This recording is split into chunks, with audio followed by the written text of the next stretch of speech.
I have become convinced that the place apart of the poet or painter is to explore the world at the edge of knowledge and bring something back from there.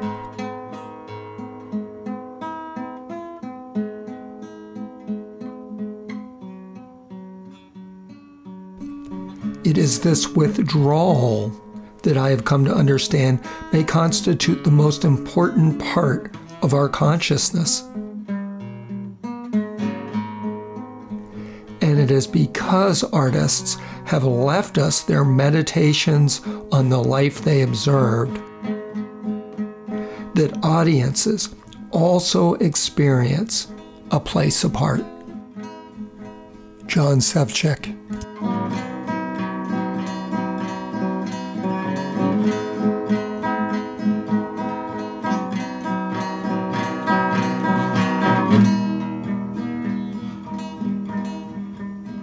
The artist and poet John Sevcik, who died in March at age 72, has an incredible retrospective up at the Cheltenham Center for the Arts. The idea for the show came from John's friend and fellow artist, Paul DuSold. It was organized by his wife, artist Lynne Campbell, and the center's director, Margaret Griffin. Having attended the opening, I have come to believe that John is an artist of major significance. What makes this show so powerfully moving to me? I believe it's because his paintings are as much about feeling as they are about seeing. This is Lynne Campbell, John Sevcik's wife. In painting, John felt everything. Nothing was lost on him. He experienced the world deeply, and he turned those experiences into paintings. He made paintings from dreams, from memory, and from life. It might be most true to say that he made them from experience. There's a little painting in the show called Night, Floating. John made it from memory of a pond near his studio at the time. But he had never seen any swimmers in that pond. He invented those based on his own transcendent experience of floating in a pool near his studio, at twilight, below trees, after a long hot day of painting. John sometimes spoke of the divinity of the senses. We experienced so much together in nature, it was like our religion. We'd go on beautiful walks through woodlands,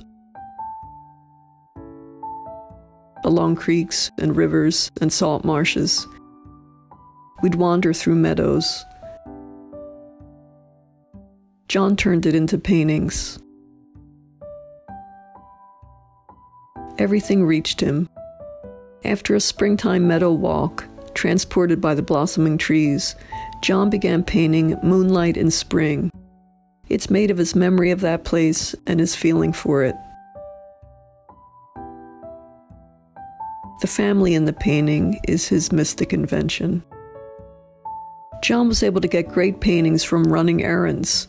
He made a painting of a window washer called Man at His Cross. John had been waiting for me in the car while I was in the post office. He saw the window washer at his work, made a quick sketch in ballpoint pen on the back of an envelope, and turned it into a visionary painting, a kind of moral tale. He saw the mythic and the holy in everyday life.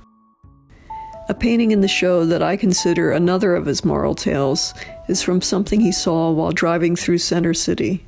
Homeless people gathered in friendship on the sidewalk outside of a church. One of the men is using an umbrella to shelter himself from a steam vent. John's family history had a great influence on his life and his art. His parents were political exiles of the Cold War. They lost all they had in leaving Czechoslovakia. John lived his whole life aware of that loss and the great sacrifice his parents made for him and his siblings. The Valley Forge nocturnes John painted in the early 1990s are an example of work that was influenced by his family history. They meditate on the relation of the superpowers and the greater forces that shape lives. He cared about the world and its fate. But I think it might also be true to say everything John did was influenced by his family history.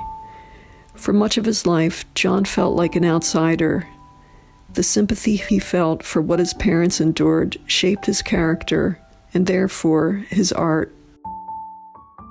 I think the pain he suffered was the source of the great empathy he showed toward others. It comes through in his work. John found the world a place of beauty and of loss. He was moved by all of it. The stars and planets and night sky, meadows and fields, clouds and trees, people in all their great variety, their complexity, their divinity. In all of our years together, I never stopped being awed at the way John would transform something we experienced together into a great drawing or painting. All of life fascinated him.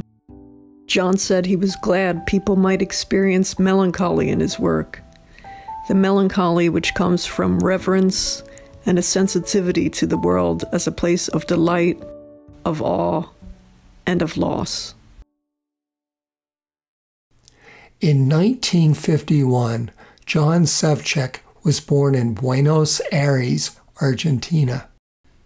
His parents had been Czech nationals who fled to Argentina to escape the prospect of living under communist rule. Before that, during World War II, Czechoslovakia had been invaded by the Nazis. John's father went to England to join the battle against Hitler. John wrote this about his painting, Night Crossing. Done after drawings made during a ferry trip across the English Channel during the 50th anniversary of D-Day, this painting helped me commune with those brave soldiers and sailors who basically saved the world and made my life much better thereby. That my own father had been part of this historic endeavor makes my appreciation more personal. The hardships that his mother and father faced deeply affected John. Themes of exile and dislocation would be embedded in John's work for the rest of his life.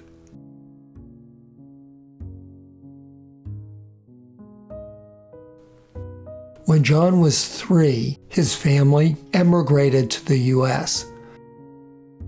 John's first love was astronomy. He built a telescope when he was in the 8th grade. His first drawings were of the stars. He studied astronomy and then English in college. In one of his blogs, John wrote, "What happened next was very surprising to me. I wrote poems that assembled into a strange script about people in a place apart, a space station in orbit around the Earth. And suddenly, John was a successful playwright whose plays were produced by the Philadelphia Company, Theater of the Edge, the Brick Playhouse, and the City Theater of Wilmington. But his continued interest in art led him to the Pennsylvania Academy of the Fine Arts. John went on to have successful careers as a visual artist, poet, and teacher. He taught at the Fleischer Art Memorial, Delaware College of Art and Design, Immaculata College, and Bucks County Community College, as well as the Cheltenham Center for the Arts. I greatly admire John's ability to express his poetic vision both in words and in images. I asked Lynne to read some of John's poems about art. Painting. I want to stop your soul in flight and make you stay a while. Consider me, consider you, and think of beauty too. Before you go in whirling speed, I'll think in hurried need of what and where the soul has bared its heart for us to see. My brush. My brush is hog, the stick a plough. We rut the earth and round its lives impart a stillness into sense. This bodied earth the harrow's comb, I wipe it with a rag like rain. I am young and young again. I tow the river into veins, the trees, the sky, I all imbibe. I am in autumn, I am, between the rows of earth and sun, pinata of the pictures done. Someday swift eyes will lance my glutton into their own sense, fed on stillness once again. Hi, I'm Bill Scott. I'm a painter, and John was a good friend. Bill, John went to the Academy a decade after us. How did you get to know him and his work? John and Lynne lived within walking distance of me. I loved having coffee with them and sharing a meal and going to the Barnes Foundation and talking about paintings with them. You've been very close to John and Lynne for a long time. They called you Billy. Tell me about their relationship. I've sometimes organized exhibitions, group shows, mostly at Cerulean, where John and Lynne had a show earlier this year, shortly after John's death. I know a lot of artist couples, and usually they don't want to show together, but they were this romantic couple, more in love than the most romantic story I could ever imagine, and they just didn't want to be separated in life or in painting, so they were both in the show, which was a pleasure.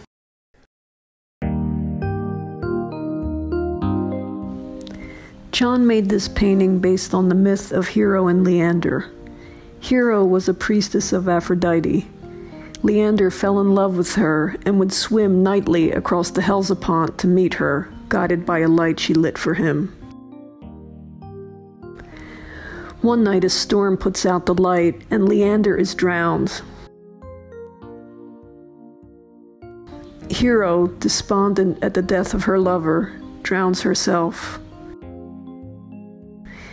John and I used to go to a beautiful New Jersey beach at night. The dark waters of the inlet between Longport and Ocean City put John in mind of the Hellespont and helped inspire this painting.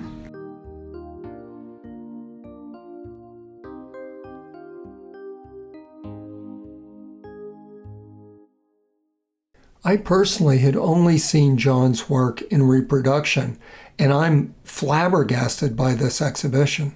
I've never seen so many of his paintings before in one place. It's a real bittersweet pleasure, and I wish I could walk through the exhibition with him.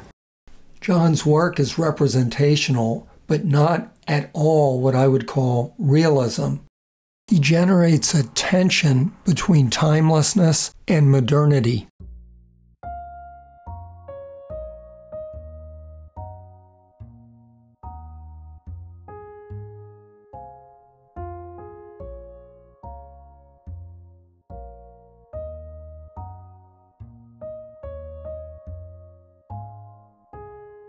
John wrote about that and his influences for his painting Rising. Trying to combine what I felt of Caspar David Friedrich, Winslow Homer, Albert Pinkham Ryder, and modern life, which means admitting the motorboat as a mythic vessel. I experienced this feeling for the first time when we were arriving in Santorini by a hydrofoil ferry. It had slowed down and settled into the water while the engine growled enough to make the entire boat shudder. Since then, I have always felt the power and folly of small boats. I can see how John used themes and ideas from the artist he mentioned, but other than Ryder, his work doesn't really resemble theirs. Bill, you really know art history. Can you think of any other artist whose work reminds you of John's? In contemplating his almost visionary moonlit landscapes and imagery that is both calm and spiritual, I found myself thinking of paintings by Alchemius, and I don't know if John had an opinion about him, but I now wonder why I never asked him. Lynne told me no, he never mentioned Alchemius, but I think you're right on the money. Like both Ryder and Alchemius, there's a bit of a naive quality in John's work, which I associate with so-called outsider artists. I asked Lynne if John was aware of that. Lynne explained that John was well-trained at PAFA and not an outsider artist.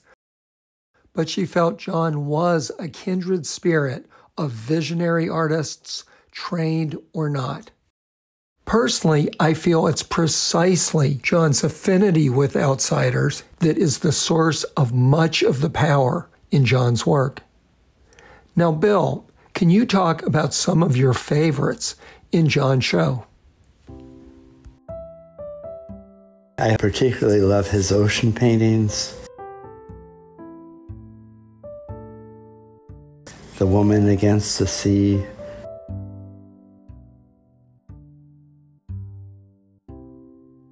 And the figures in the moonlit landscape.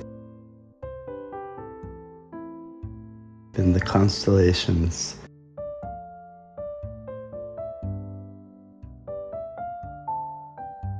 And moonlight in spring.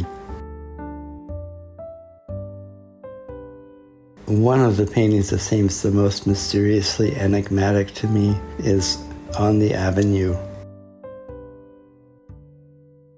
For me, it's completely nonverbal, but it makes me ponder what its meaning is. The title I love the most is Noah Left Us Behind. It's so sad, but I don't know if it refers to us leaving John behind or John leaving us behind.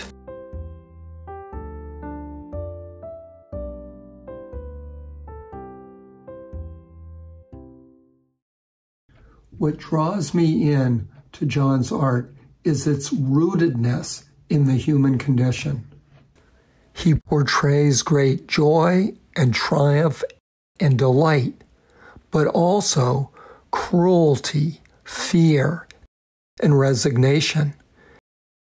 In this painting, John shows us how aggression is just part of our nature and first shows itself in childhood. There is an awful helplessness to the mother's gaze. And yet, hope reigns supreme in John's work. Here, frightened protesters in a tiny boat assuage their fear by reading the Beatitudes, which John inscribed onto the frame. In one of my favorites, which is sadly not in the show, a confident young woman skates with exuberance on a forbidding winter night. Will the ice hold? No fear holds her back, and that warm little light in the cabin guides her home. John has left us, but his art and poetry survive him. Lynne, please read one more of John's poems about art. A painting is a painting. A painting is a painting. It's not like you or me. Nobody gets older.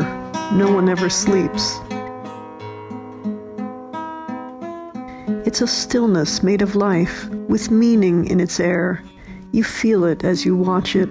even as you stare at those forever praying or lying nude aware. Not of us, but God, and the artist never there. We travel time to then, and then to us appears. Time becomes transparent, and what is far comes near. Who gave their life to painting that we can know life more? The artist in his garret? The model in her maze? We think of things self-evident when we observe those lives frozen in the minerals of pigments and the mind. But what of art's intention? Does it think or know the way? The artist isn't talking. There's nothing more to say. Who made a painting matter, then vanished long ago? Who gave their life to painting, so we enjoy life more? Painter and poet, the work of John Sevcik, will be up at the Cheltenham Center for the Arts through October 13th, 2024.